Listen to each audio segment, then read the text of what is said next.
Order 7 लगभग पूरा हो रहा था, नियम 9 तक पहुंच गए थे हम लोग। ऑर्डर 7(1) वाद पत्र की विशिष्टियां बता रहा था कि सबसे पहले आप क्या लिखेंगे, न्यायालय का नाम, फिर वादी का नाम, वर्णन और निवास स्थान। खाली नाम नहीं लिखा जाएगा, वर्णन भी लिखा जाएगा, नाम, वर्णन और निवास स्थान। तीसरे नंबर पर कह रहा था प्रतिवादी, इसका नाम, वर्णन और निवास स्थान। और चौथे स्थान पर कह रहा था कि अगर विकृत चित्त है या अवयस्क है वादी तो उस प्रभाव का कथन ये करेंगे आप। उसके बाद क्षेत्राधिकार, कि न्यायालय को क्षेत्राधिकार प्राप्त है या नहीं, ठीक है। उसके बाद वाद नहीं, वाद हेतु, वाद कारण का कथन पहले करेंगे, फिर क्षेत्राधिकार का कथन करेंगे। और उसके उपरांत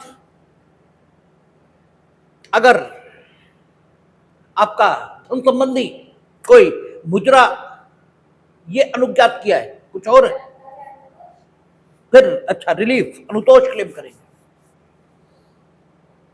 उसके बाद अगर मुजरा वगैरह कुछ अनुज्ञात आपने किया है तो उसका भी कथन स्पेसिफिकली आपको करना है, कितनी धनराशि का मुजरा आप अनुज्ञात करते हैं। और मूल्यांकन वाद की विषय वस्तु का ये लिखेंगे आप, जो 2 उद्देश्यों की पूर्ति करेगा।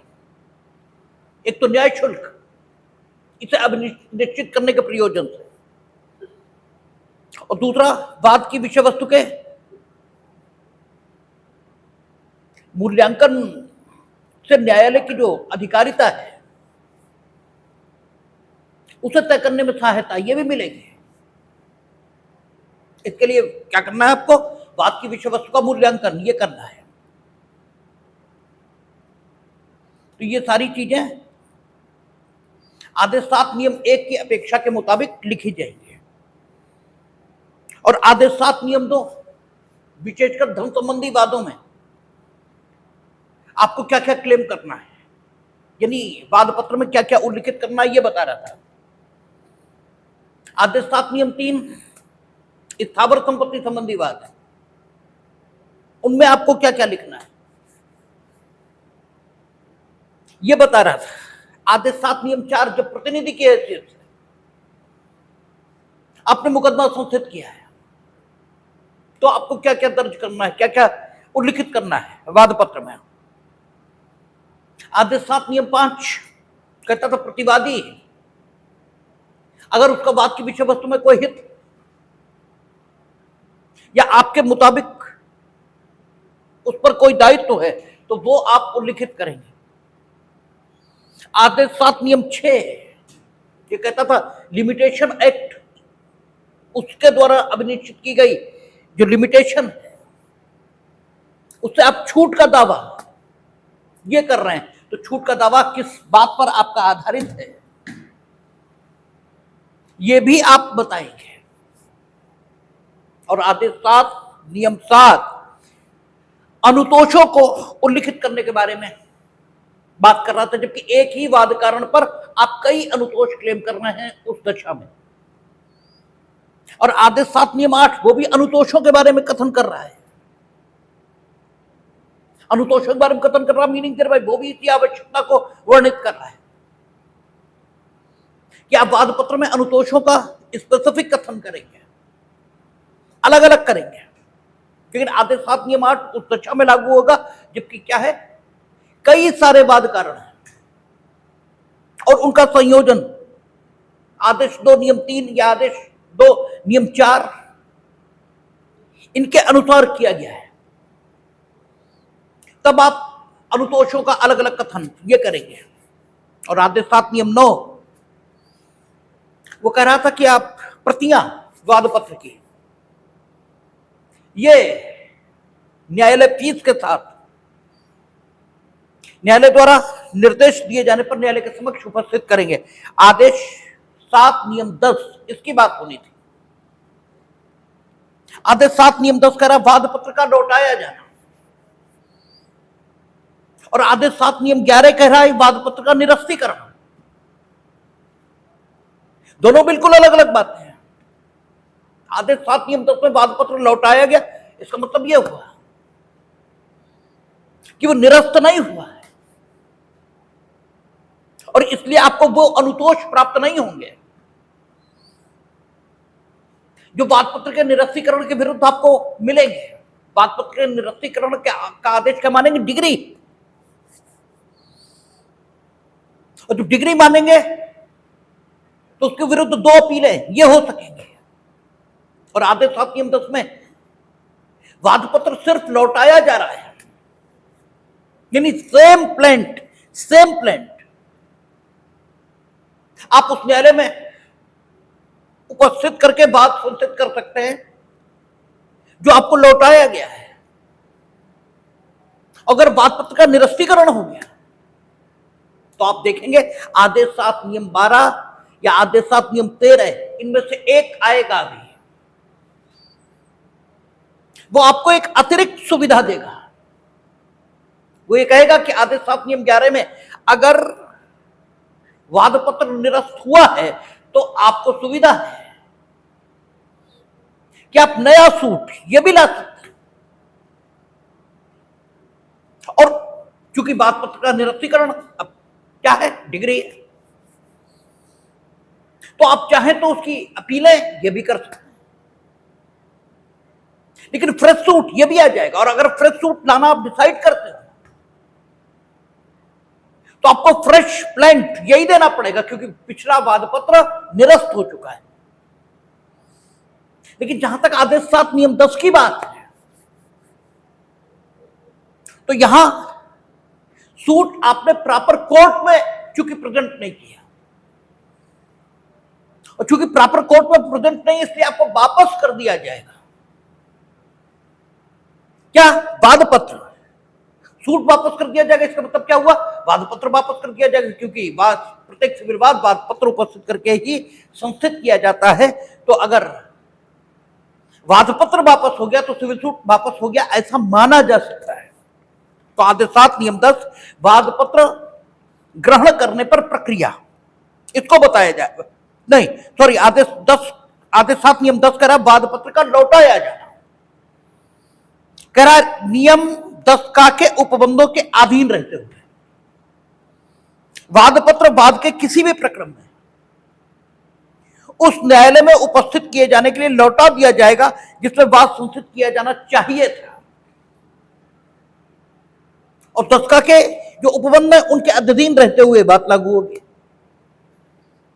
अभी 10 का देखेंगे, 10 का क्या कहेगी? 10 का ये कहेगी कि अगर जब वाद पत्र लौटाया गया उस समय डिफेंडेंट यानी प्रतिवादी मामले में उपस्थित आ चुका था, तो आप क्या करेंगे? ठीक है, फ्रेश सूट जब फाइल होगा तो डिफेंडेंट को सम्मन ये किया जाएगा, क्योंकि वाद पत्र आपको लौटा दिया गया। तो अगर आप दोबारा सूट फाइल करोगे तो आखिर डिफेंडेंट को कैसे पता लगेगा? आप उसे बता के तो फाइल करोगे नहीं। तो यह नहीं माना जा सकता कि चूंकि वो यहां डिफेंडेंट उपस्थित है इसलिए मान लिया जाए कि सेकंड जहां प्रॉपर कोर्ट में आप सूट फाइल करोगे वहां उसे दोबारा बुलाए जाने की कोई जरूरत नहीं। यानी आदेश 5 के मुताबिक फिर से उसे उसी प्रकार सम्मन करके बुलाया जाएगा मानो पहली ही बार मुकदमा फाइल हुआ। और एक चीज जो प्री में पूछते हैं कि अगर सेकंड टाइम आपने सूट फाइल किया प्रॉपर कोर्ट में तो ये पिछले सूट का ठीक है कंटिन्यूएशन ये नहीं माना जाएगा। ऐसा नहीं माना जाएगा कि आपने इस सूट को पहले ही फाइल कर दिया था और अब ये कंटिन्यूएशन में आगे चले, यानी जिस स्टेज पर वहां चल रहा था उस स्टेज से आगे चले, ये नहीं होगा। ये माना जाएगा कि मानो पहली बार आपने आज मुकदमा फाइल किया है और इस बीच अगर आप मुकदमा टाइम बार्ड हो गया होगा तो आप जानो आपका काम जाने। क्योंकि ये हम कई बार आपको बता चुके कि अपील फाइल करने के लिए न्यायालय को विलंब क्षमा करने की शक्ति है, पुनरीक्षण फाइल करने के लिए न्यायालय को विलंब क्षमा करने की शक्ति है, पिटीशन फाइल करने के लिए हुए विलंब को क्षमा करने की न्यायालय को शक्ति है, लेकिन सिविल सूट फाइल करने के लिए हुए विलंब को क्षमा करने की न्यायालय को शक्ति प्राप्त नहीं है। सिविल सूट फाइल करने में अगर कोई विलंब हुआ है तो मर्यादा विधि में जो छूट के आधार दिए गए हैं, अगर उनमें से कोई आपके मामले में आकर्षित होता होगा तो ही आपको मर्यादा विधि से छूट मिलेगी, अन्यथा बिल्कुल नहीं। आप जानो आपका काम जाने।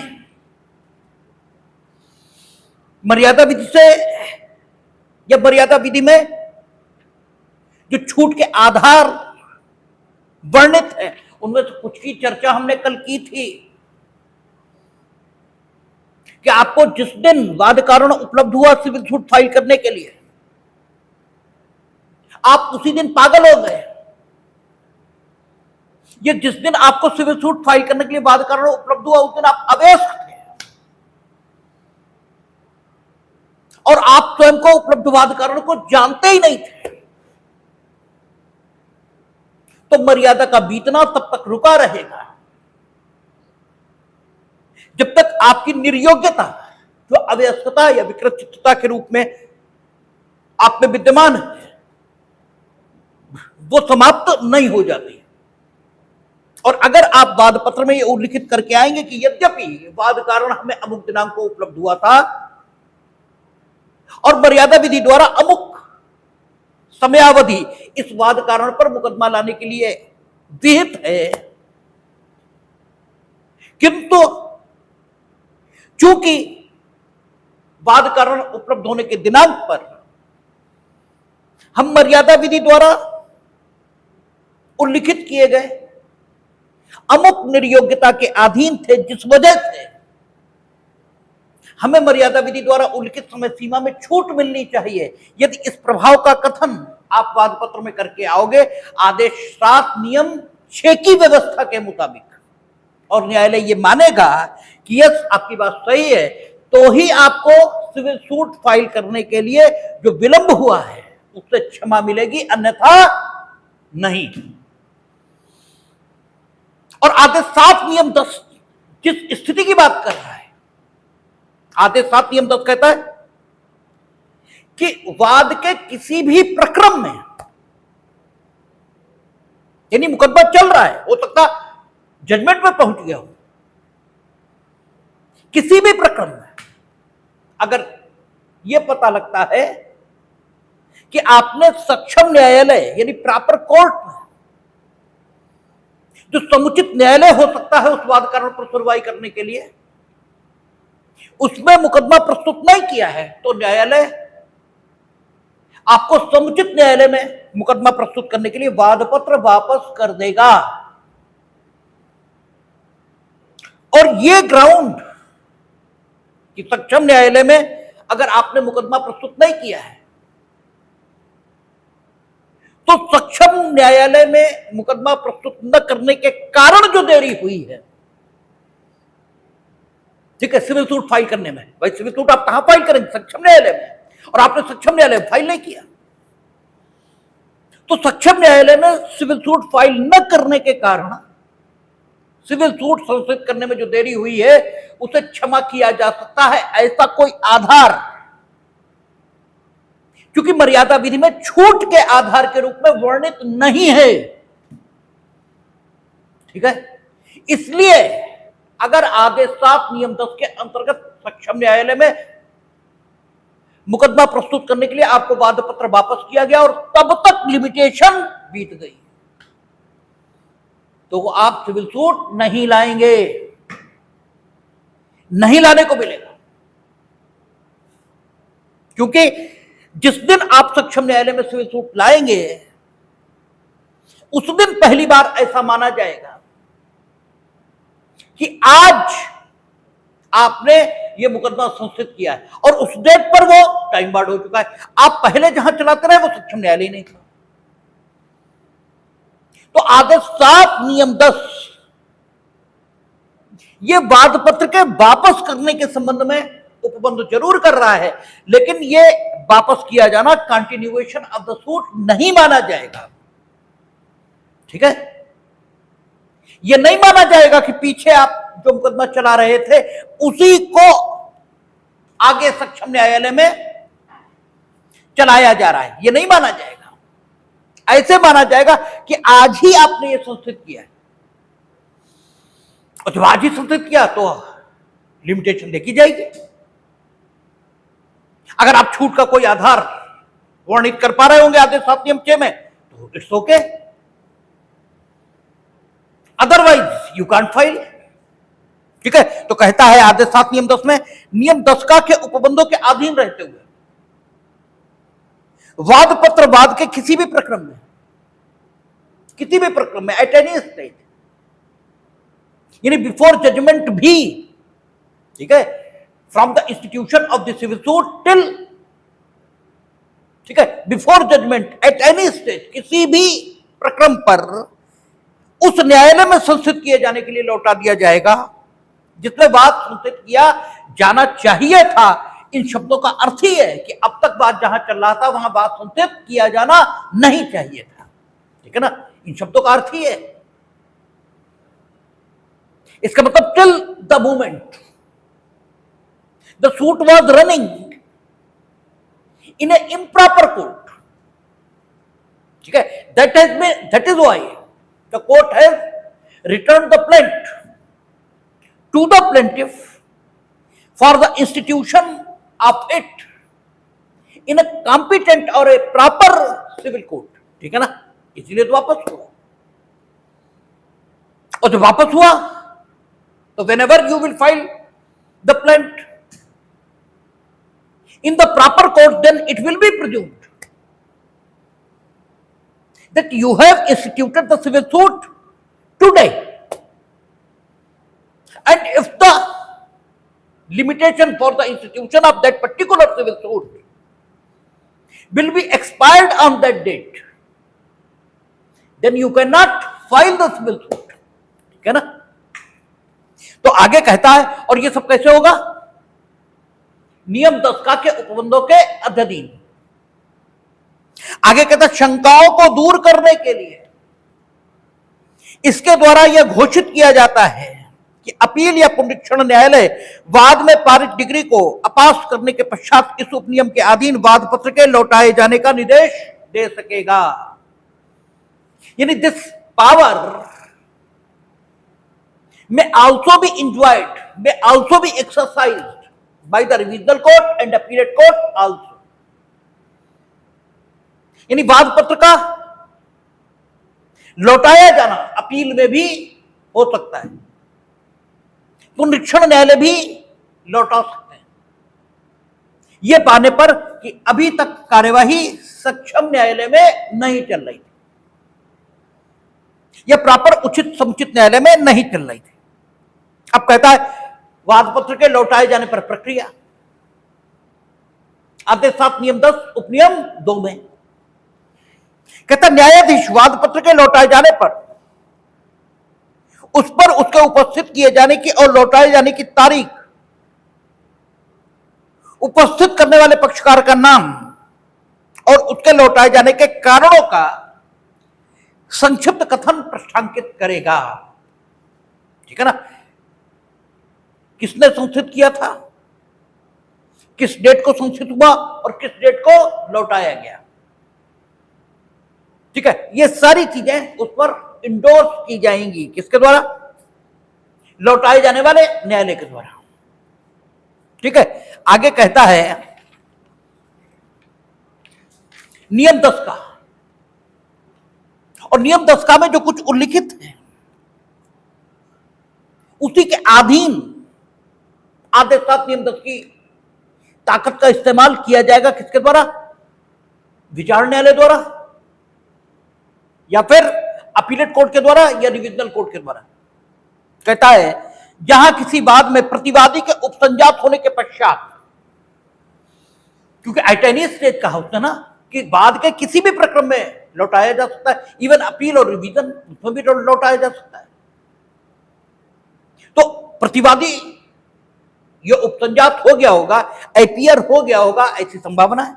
तो कहता है जहां किसी वाद में प्रतिवादी के उपसंजात होने के पश्चात न्यायालय की राय है कि वाद पत्र लौटाया जाना चाहिए, वहां वह ऐसा करने से पूर्व वादी को अपने विनिश्चय की सूचना देगा, क्योंकि वादी का महत्वपूर्ण नुकसान होना है। हो सकता है उसका टाइम बार्ड हो रहा हो छूट, और टाइम बार्ड न भी हो रहा हो तो भी प्रतिवादी उपस्थित है, उसे दोबारा वहां प्रतिवादी उपस्थित कराना पड़ेगा। जितनी कार्यवाहियां चल चुकी हैं अब तक वो सब दोबारा करनी पड़ेंगी, क्योंकि वहां तो ये माना जाएगा फ्रेश सूट आज इंस्टीट्यूट हुआ। तो वादी के समय और पैसे की बर्बादी तो हुई है या होगी, इसलिए वादी को सुना जाना जरूरी है। तो कह रहा है जहां किसी बात में प्रतिवादी को उपसंजात होने के पश्चात, प्रतिवादी को उपसंजात कराने में बड़ा दिक्कत होती है। आपको बताया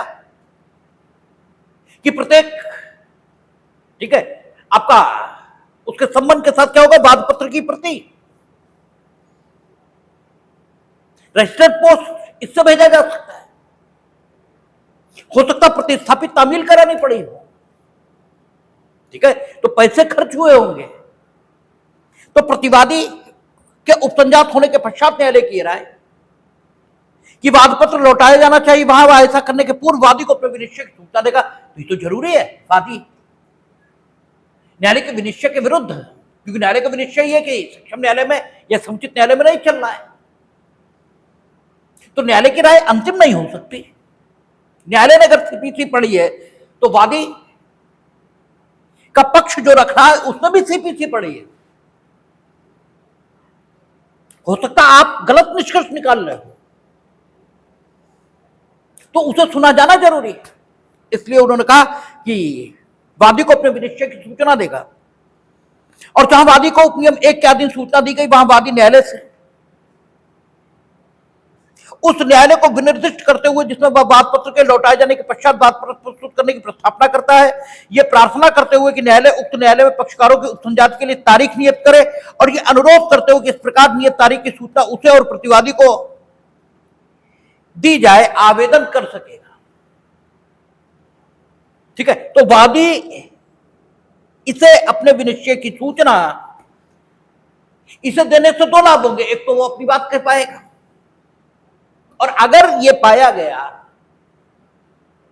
कि सक्षम न्यायालय में ही इसे उपस्थित होना चाहिए, तो वादी कम से कम यह तो कह सकेगा,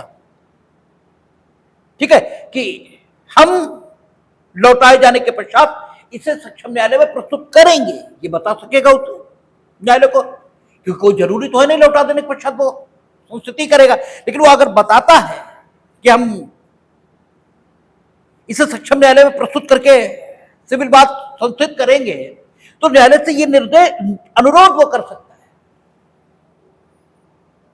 कि उस न्यायालय में पक्षकारों की उपसंजाति के लिए तारीख नियत करें। ठीक है, एक डेट फिक्स हो जाएगी तो प्रतिवादी को दोबारा बुलाने की जरूरत ये नहीं रहेगी, प्रतिवादी हाजिर हो जाएगा। ठीक है, और ये अनुरोध करते हो कि इस प्रकार नियत तारीख की सूचना उसे और प्रतिवादी को दी जाए, आवेदन कर सकेगा। ठीक है, न्यायालय ये आदेश कर सकेगा कि अमुक तिथि तक प्रस्तुत करें और अमुक तिथि को दोनों लोग वहां उपस्थित हों।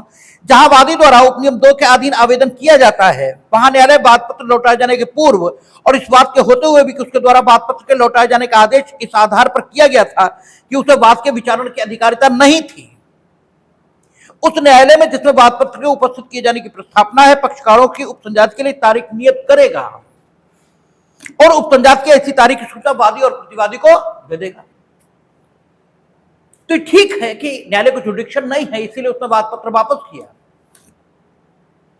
तो जहां जिस सक्षम न्यायालय में जाएगा वहां उपस्थिति के लिए तारीख निश्चित कर दे तो थोड़ा जल्दी ही हो जाएगा, तो और दोनों को सूचना दे दें। कहता जहां उपनियम 3 के अधीन उपसंजात की तारीख की सूचना दी जाती है, वहां उस न्यायालय के लिए जिसमें वाद पत्र लौटाए जाने के पश्चात उपस्थित किया जाता है, तब तक यह आवश्यक नहीं होगा कि वह बाद में उपसंजात के लिए सम्मन प्रतिवादी पर तामील करे, जब तक कि वह न्यायालय अभिलिखित किए जाने वाले कारणों से अन्यथा निर्देश न दे।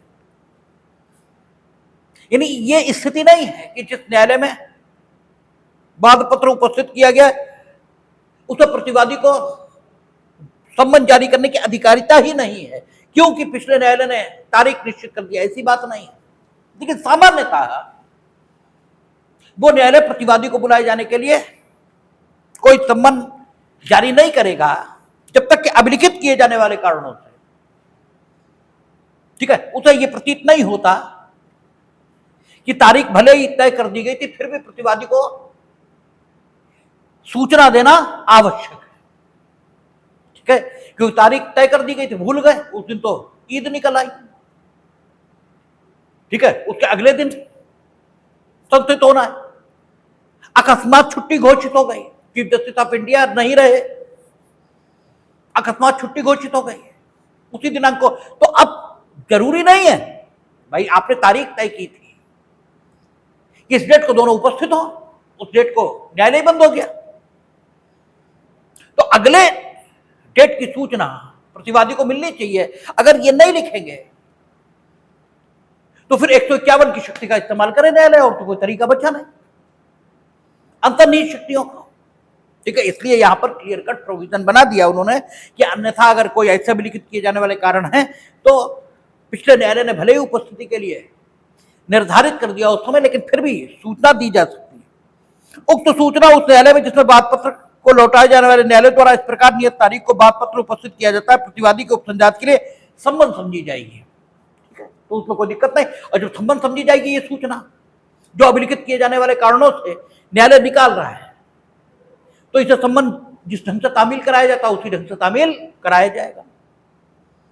जहां न्यायालय द्वारा वादी द्वारा उपनियम 2 के अधीन दिए गए आवेदन को मंजूर कर लेता है, वहां वादी वाद पत्र लौटाए जाने के आदेश के विरुद्ध अपील करने का हकदार नहीं होगा, ठीक है।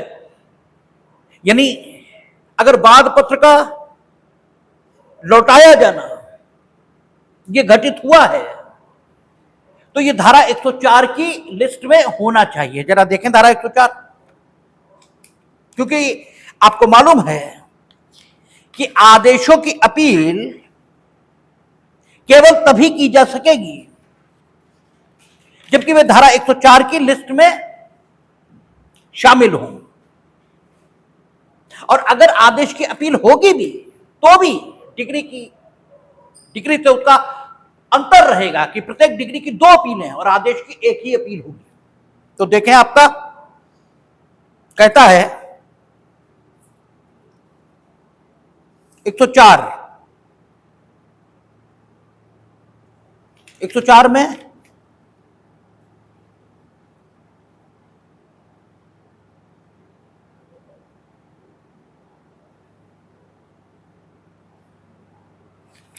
में दिया है ऐसा आदेश,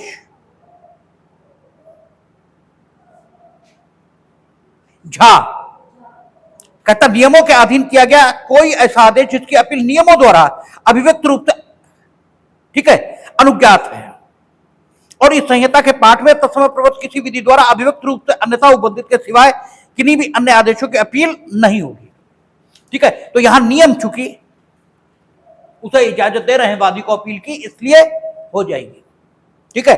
कहता जहां न्यायालय वादी द्वारा उपनियम 2 के अधीन किए गए आवेदन को मंजूर कर लेता है, वहां वादी वाद पत्र लौटाए जाने के आदेश के विरुद्ध अपील का करने का हकदार नहीं होगा। तो विवक्षित रूप से यहां पर अपील का अधिकार आ गया।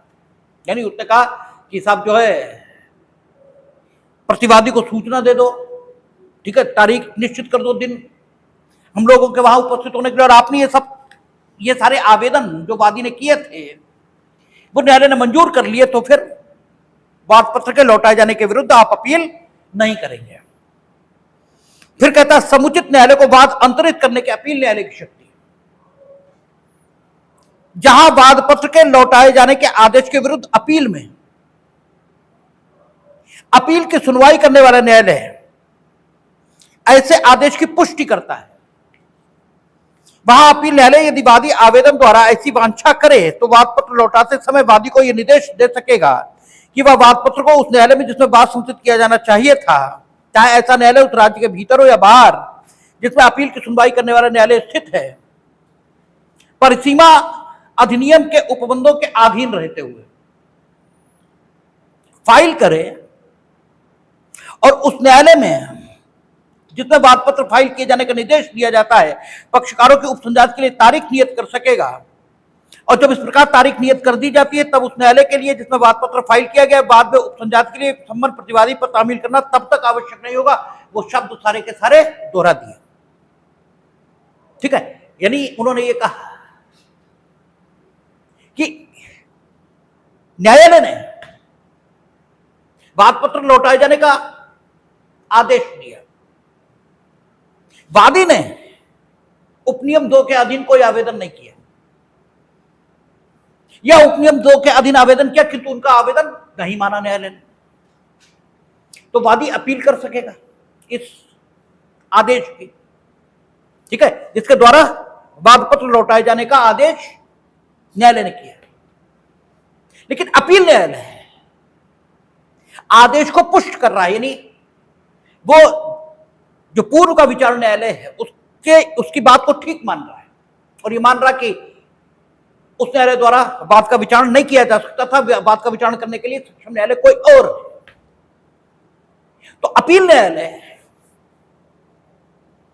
अगर इस आदेश की पुष्टि करता है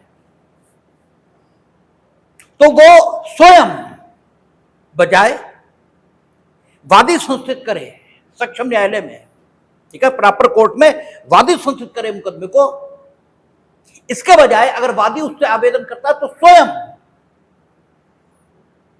उस मामले को सक्षम न्यायालय में, यानी उस मुकदमे को सुनने के लिए जो वाकई समुचित न्यायालय है उसमें स्थानांतरित कर सकेगा, भले ही वो सक्षम न्यायालय उस राज्य में स्थिति ना हो जिस राज्य में अपील सुनी जा रही है।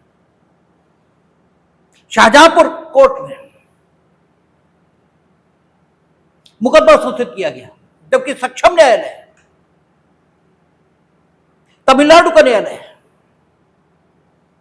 शाहजहांपुर के न्यायालय ने वापस कर दिया, अपील की गई वादी द्वारा।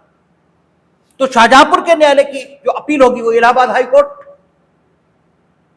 या फिर शाहजहांपुर के जिला न्यायालय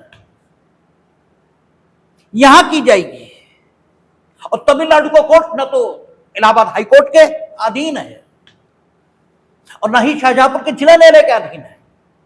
लेकिन शाहजहांपुर का जिला न्यायालय अगर आदेश की पुष्टि कर रहा है विचार न्यायालय के, या इलाहाबाद हाई कोर्ट अगर यह मान रहा है कि वाकई सक्षम न्यायालय तमिलनाडु का न्यायालय है और वादी आवेदन करता है शाहजहांपुर के न्यायालय से या इलाहाबाद हाई कोर्ट से, तो वो क्या करेंगे कि इस मुकदमे को स्थानांतरित कर देंगे तमिलनाडु के न्यायालय में, भले ही तमिलनाडु का न्यायालय उनकी अधिकारिता के अधीन नहीं है।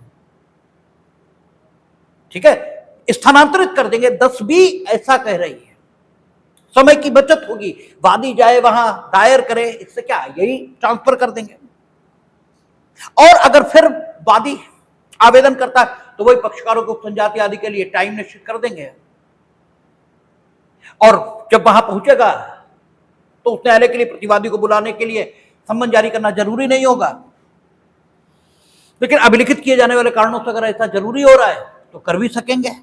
ठीक है, और 10B उपनियम 2 आदेश 7 नियम 10B उपनियम 2 क्या कह रहा है, न्यायालय द्वारा उपनियम 1 के अधीन किए गए किसी निर्देश से पक्षकारों के उन अधिकारों पर प्रतिकूल प्रभाव नहीं पड़ेगा जो उस न्यायालय की जिसमें वाद पत्र फाइल किया गया है वाद का विचारण करने की अधिकारिता को प्रश्नगत करने के संबंध में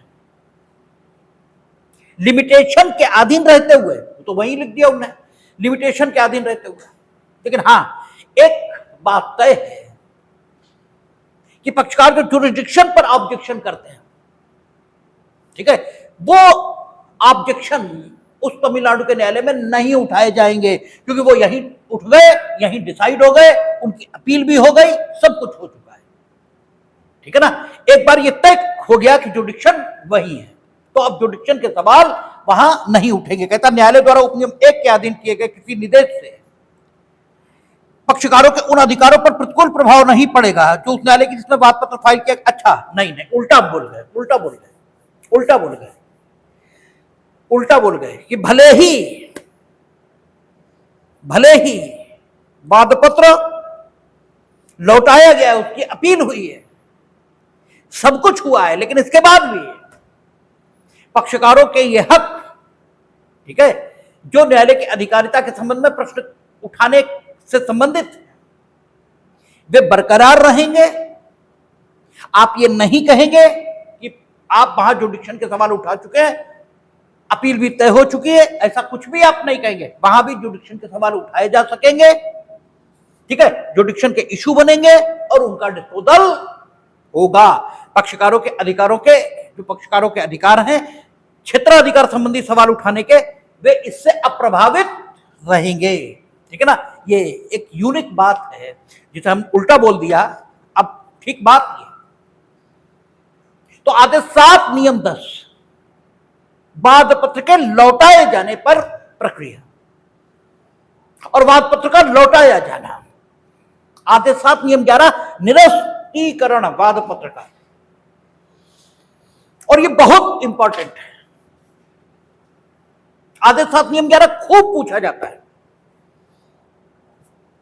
कि रिजेक्शन ऑफ द प्लेंट ये कहां हो जाएगा और किन आधारों, तो सारे आधार दिए हैं। रिजेक्शन ऑफ प्लेंट कब कब हो जाएगा, तो कहता है वाद पत्र का नामंजूर किया जाना। कहता वाद पत्र निम्नलिखित दशाओं में नामंजूर कर दिया जाएगा। जब अब वाद है तो प्रकट नहीं करता, जब काज ऑफ एक्शन ही आपके पास नहीं है। आप कहते हो कि हमें डर है कि ये, ठीक है, हमारा मकान गिरा देंगे। अरे इसका क्या मतलब हुआ? आपको वाद कारण जिस डेट पर आप मुकदमा फाइल कर रहे हो उस डेट पर उपलब्ध होना चाहिए। अगर आपको वाद कारण किसी फ्यूचर डेट पर उपलब्ध होने वाला है तो इंजंक्शन सूट छोड़कर, ठीक है, इंजंक्शन की हिंदी क्या है? व्यादेश। और व्यादेश न्यायालय का एक ऐसा आदेश है, अगर व्यादेश को डिफाइन करेंगे तो व्यादेश क्या होता है? न्यायालय का एक ऐसा आदेश जो समुचित प्रक्रिया के उपरांत या समुचित प्रक्रिया से सिविल न्यायालय द्वारा जारी किया जाता है, और इसे जारी करने की शक्ति सिविल न्यायालय को विनिर्दिष्ट अनुतोष अधिनियम उसकी धारा 36 से लेकर जहां तक मेरा ख्याल जाता है 42 तक प्राप्त होती है, ठीक है। और इन आदेशों को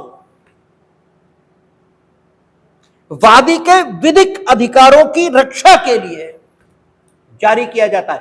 यानी वादी को जब कोई विधिक अधिकार हो और उसके विधिक अधिकार के वायलेशन की संभावना हो, यह वायलेशन हो गया हो और वादी ये चाहता है कि भविष्य में उसका अधिकार वायलेट न हो, दोनों दशाओं में जारी किए जा सकते हैं। यानी अभी अधिकार वायलेट हुआ नहीं है लेकिन संभावना है वायलेट हो जाएगा, तो भी व्यादेश जारी हो सकते हैं। और व्यादेश समय के दृष्टिकोण से दो प्रकार के, अस्थायी और स्थायी, और प्रकृति के हिसाब से भी दो प्रकार के, आज्ञापक और निषेधात्मक। व्यादेश ऐसे भी होते हैं जो प्रतिवादी को आदेश देंगे कि अमुक काम आप नहीं करेंगे, और जब ऐसे व्यादेश होते हैं तो उन्हें बोलते हैं निषेधात्मक।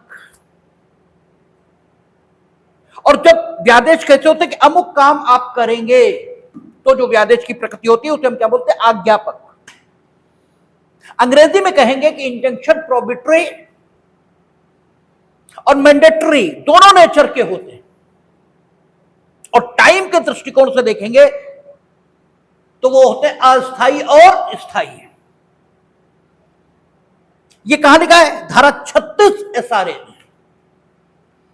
और अस्थायी व्यादेश कहां परिभाषित है? 37 SRA संभवतः, पेयर हम बोले तो आप मिला लेंगे।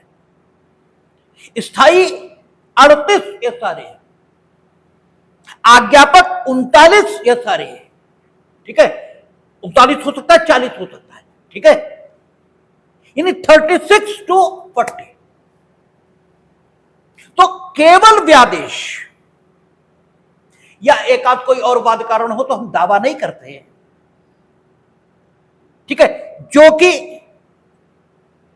अभी पैदा नहीं हुआ, किंतु उसके संबंध में मुकदमा लाया जा सकता है। सामान्य नियम यह है कि जब तक वाद कारण आपको उपलब्ध नहीं हो रहा तब तक आप मुकदमा नहीं लाएंगे। आपको वाद कारण उपलब्ध हुआ या नहीं हुआ,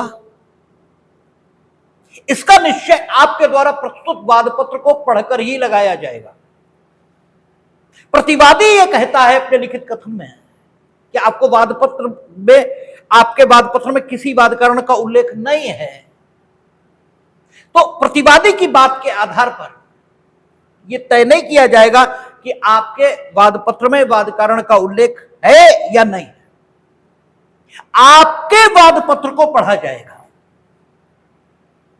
और आपके वाद पत्र के आधार पर अगर यह लगता है कि जिस डेट में आपने सिविल सूट फाइल किया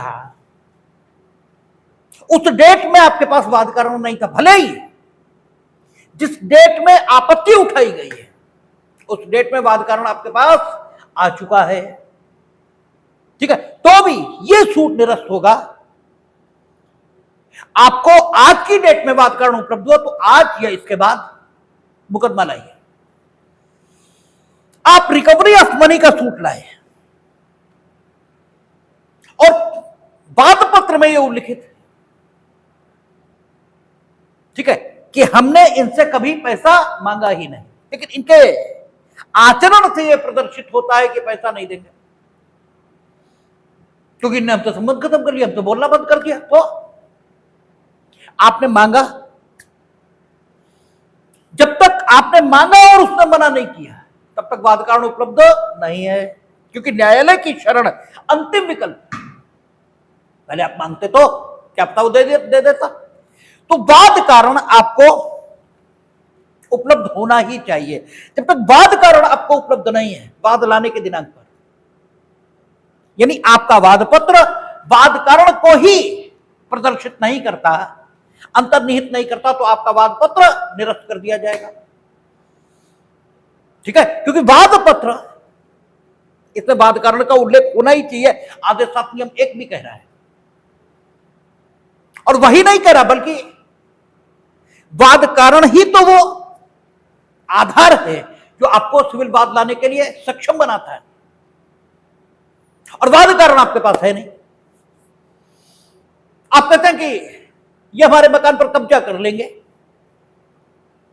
ठीक है, इंजंक्शन सूट आ जाएगा, इन्हें रोक दिया जाए हमारे मकान पर कब्जा न करें, इंजंक्शन सूट आ जाएगा, लेकिन ये हमारे मकान को गिरा देंगे। जब तक कोई वाद कारण आपको उपलब्ध नहीं है, ठीक है, तब तक अगर आपने सिविल सूट फाइल किया है तो आपका वाद पत्र निरस्त कर दिया जाएगा। आगे कहता है, जहां दावाकृत अनुतोष का मूल्यांकन कम किया गया है और वादी मूल्यांकन को ठीक करने के लिए न्यायालय द्वारा अपेक्षित किए जाने पर समय के भीतर जो न्यायालय ने नियत किया है ऐसा करने में असफल रहता है। आपने वाद की जो विषय वस्तु है उसका मूल्यांकन समुचित नहीं किया है बल्कि अनुचित किया है, ठीक है, और अनुचित में क्या किया, कम किया है, कम किया है, आपने ज्यादा कर दिया, ठीक है, तो एक तो न्याय शुल्क आपके पास है, ठीक है, आपको देना पड़ेगा अगर आप बात की विषय वस्तु का मूल्यांकन ज्यादा कर देंगे। लेकिन कम करना ये तो दोनों दृष्टिकोणों से नुकसानदायक है। कहता है जहां दावाकृत अनुतोष का मूल्यांकन कम किया गया है, ज्यादा की बात नहीं कर रहा है, ठीक है ना, कहता है जहां दावाकृत अनुतोष का मूल्यांकन कम किया है और वादी मूल्यांकन को ठीक करने के लिए आपने ज्यादा कर दिया, ठीक है, आपने दावाकृत अनुतोष का मूल्यांकन ज्यादा कर दिया तो ठीक है, सिविल जूनियर डिवीजन के बजाय सीनियर डिवीजन सुनने लगेंगे तो नुकसान कोई नहीं होगा, क्योंकि सीनियर डिवीजन उनसे ज्यादा अनुभवी है, ठीक है, और बेटर कोर्ट में मामला आ गया और साथ ही साथ कोर्ट फीस भी तुमसे ज्यादा पड़ेगी, क्योंकि वाद का जो मूल्यांकन करते हैं आदेश 7 नियम 1 में सबसे लास्ट में उन्होंने कहा कि दावाकृत अनुतोष का मूल्यांकन आप करेंगे, ठीक है। तो मूल्यांकन से दो बातें तय होती हैं, एक तो न्यायालय का क्षेत्राधिकार धनी है भाई, धन संबंधी क्षेत्राधिकार यह तय होता है मूल्यांकन से, और दूसरा बात की विषय वस्तु का मूल्यांकन किए जाने से न्याय शुल्क कोर्ट फीस ये तय होती है।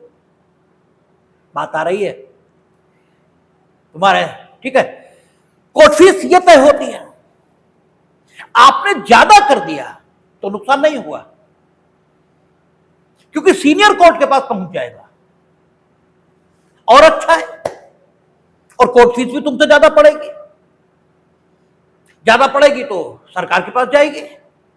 कल तो हम तो इस देश के लोगों पे हमें तो हंसी आती, लीडर ऑफ अपोजिशन, आप ये कहें कि सरकार महंगाई बढ़ाने वाली है तो ठीक है, उसमें कोई दिक्कत नहीं है।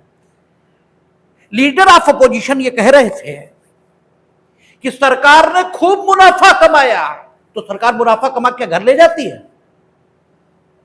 अगर सरकार ने मुनाफा कमाया तो वो मुनाफा क्या घर ले गई सरकार? घर ले जाएगी तो 409 की एफआईआर हो जाएगी, ठीक है, जेल जाएंगे, वो प्राइम मिनिस्टर हो कोई हो, ठीक है। सरकार ने मुनाफा कमाए तो अच्छी बात है, उसी मुनाफे से तो अस्पताल बनेंगे, उसी से तो सड़क बनेगी, उसी से तो रेल बिछेगी, उसी से तो सब होगा। आप ये कहो कि भाई लोक कल्याणकारी राज्य है, ठीक है, सरकार चीजें सस्ती रखे, ठीक है, कही जाएंगी, लेकिन ये कौन सी बात बोले सरकार ने खूब मुनाफा कमाया? अरे तो सरकार तो, ठीक है, मुनाफा नहीं कमाएगी तो कहां से सर लोगों को तनख्वाह देगी, कहां से क्या करेगी? तो यहां तो अजीब ही हालत है।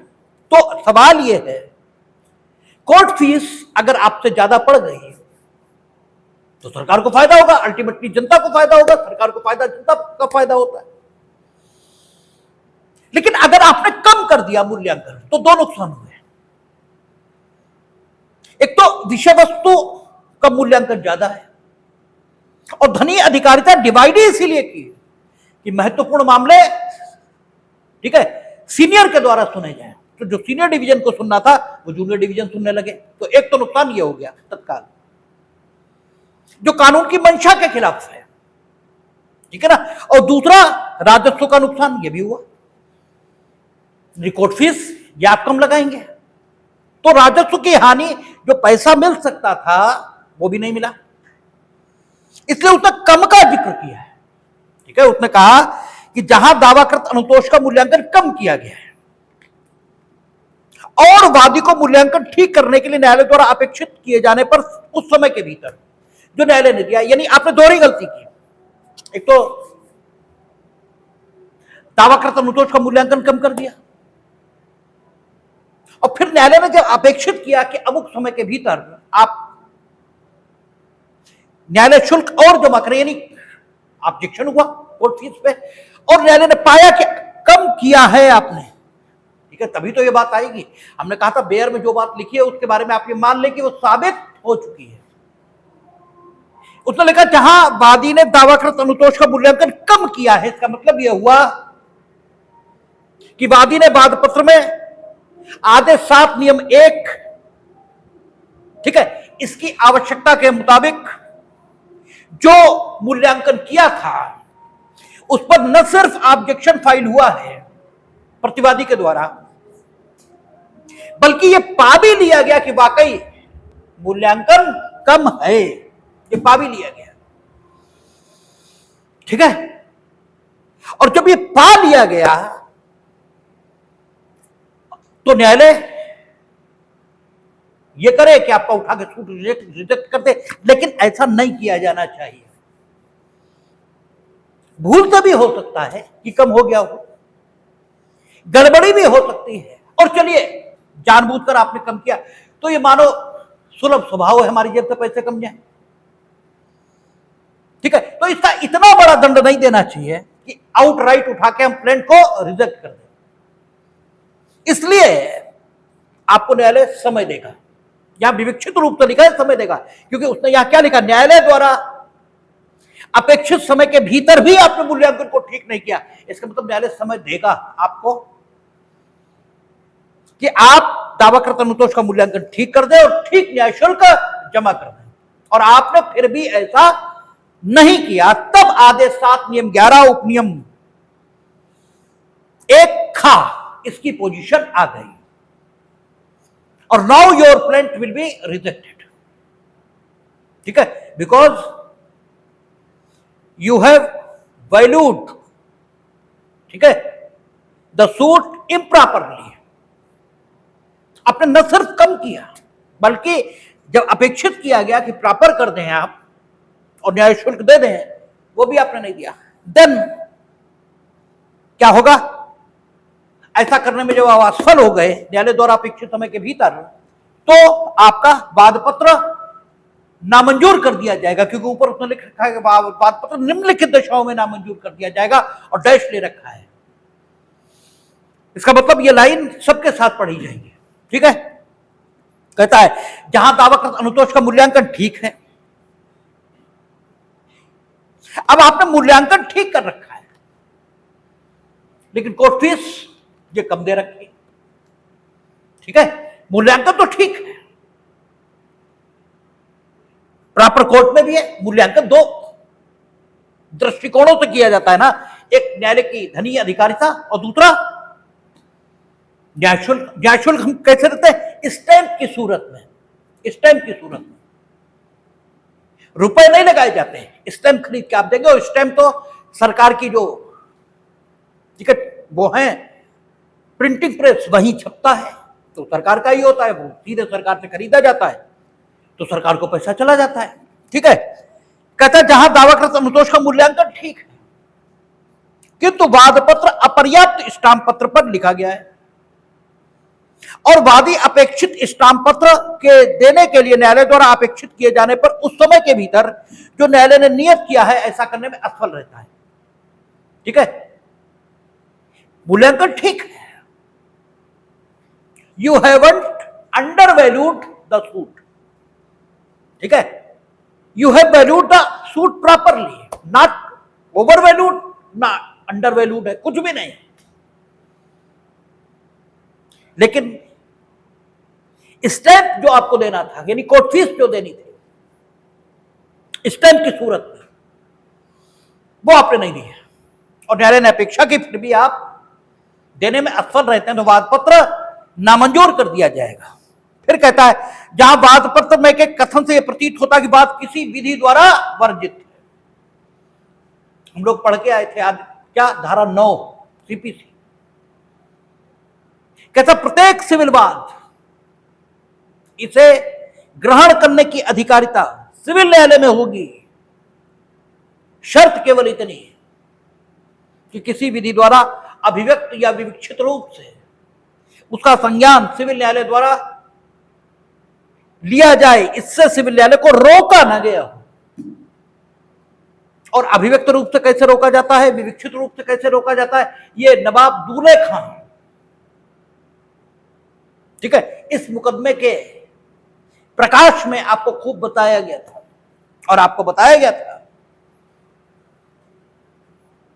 कि क्या होता है, विधायिका अगर अपनी विधि के माध्यम से किसी विशेष वाद कारण पर मुकदमा सुनने की अधिकारिता किसी विशेष न्यायालय को दे देती है, बिना ये कहे कि सिविल न्यायालय को इस मुकदमे को या इस वाद कारण पर मुकदमे सुनने की अधिकारिता नहीं होगी, तो यह माना जाता है कि विधायिका ने विवक्षित रूप से सिविल न्यायालय का क्षेत्राधिकार संबंधित वाद कारण के संबंध में रोक दिया है। और फिर उस वाद कारण के संबंध में आप उसी फोरम पर मुकदमा लाएंगे, उसी न्यायालय में मुकदमा लाएंगे जो न्याय विधायिका ने उस वाद कारण पर मुकदमा लाने के लिए तय किया है। और कई बार विधायिका सीधे सीधे ये लिख देती है अधिनियमों में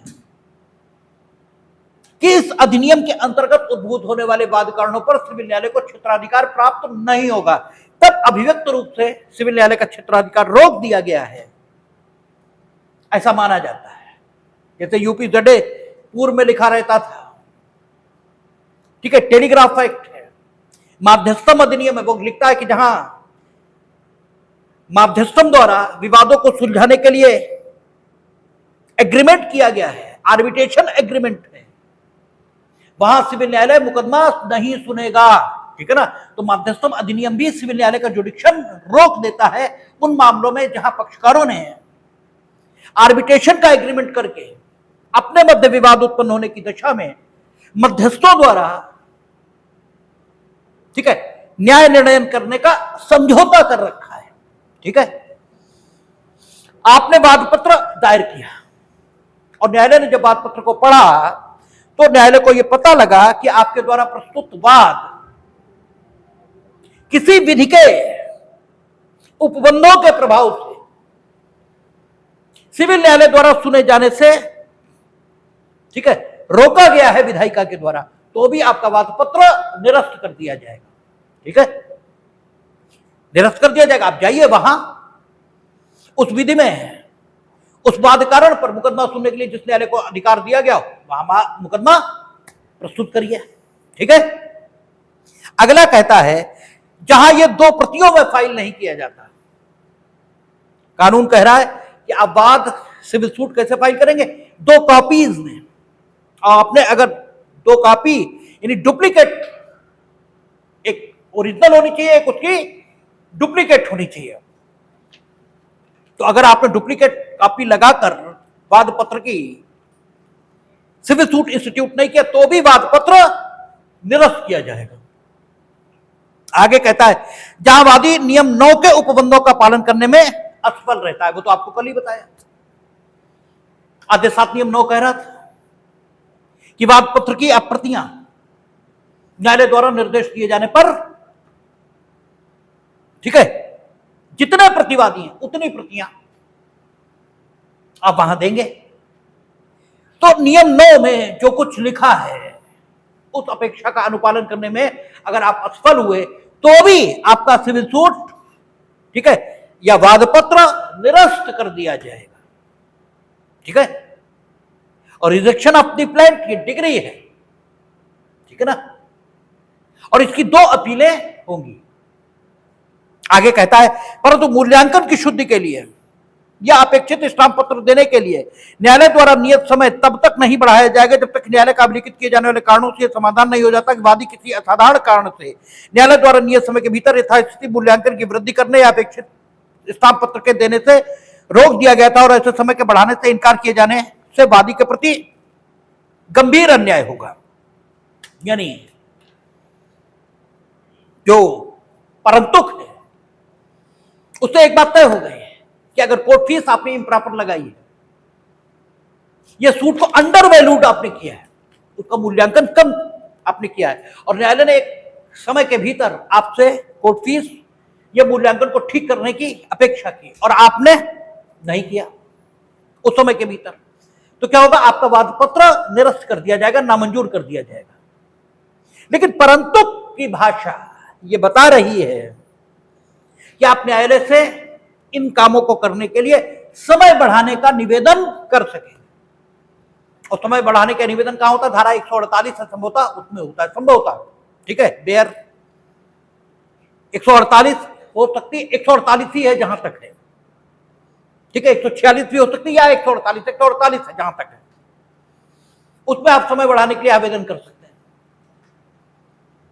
ठीक है। तो आप अगर आवेदन करते हैं तो न्यायालय समय बढ़ा भी देगा और बढ़े हुए समय के भीतर आप प्रॉपर वैल्यूएशन सूट का कर सकते हैं या जो कोर्ट फीस आपने नहीं दी समय के भीतर वो दे सकते हैं। लेकिन समय न्यायालय रूटीन में नहीं बढ़ाएगा, बल्कि यह देखेगा कि कौन सी असाधारण परिस्थितियां, असाधारण का कौन सी असाधारण परिस्थितियां विद्यमान थी जिनकी वजह से आप विद इन टाइम सूट को प्रॉपर वैल्यूट नहीं कर सके या प्रॉपर कोर्ट फीस नहीं दे सके, और क्या अगर टाइम न बढ़ाया जाए तो आपके साथ गंभीर अन्याय होगा।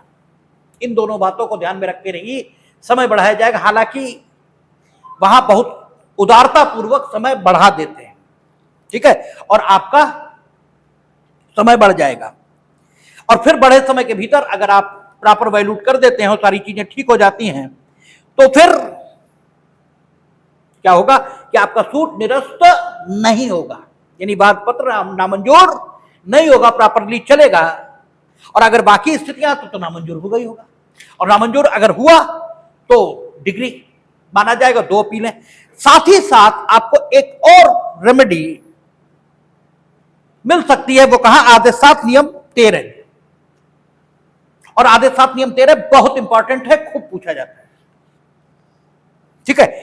12 कह रहा है वाद पत्र के नामंजूर किए जाने पर प्रक्रिया, कहता जहां वाद पत्र नामंजूर किया जाता है वह न्यायालय इस भाव का आदेश कारणों सहित अभिलिखित करेगा, क्योंकि वाद पत्र का नामंजूर होना कोई सामान्य बात नहीं, इसके कारणों सहित आप अभिलिखित करेंगे। तो एक रेमेडी तो अगर वाद पत्र के वाद पत्र नामंजूर हुआ तो आपको तत्काल मिलेगी, क्योंकि वो रिजेक्शन ऑफ द प्लेंट है, डिग्री माना जाएगा, 2 अपीलें होंगी। और एक रेमेडी जो आपको मिलेगी वो कहां, आदेश 7 नियम 13 में मिलेगी, और ये बेहद इंपॉर्टेंट है। इसकी चर्चा कल कर लेंगे, बात कल देख लेंगे।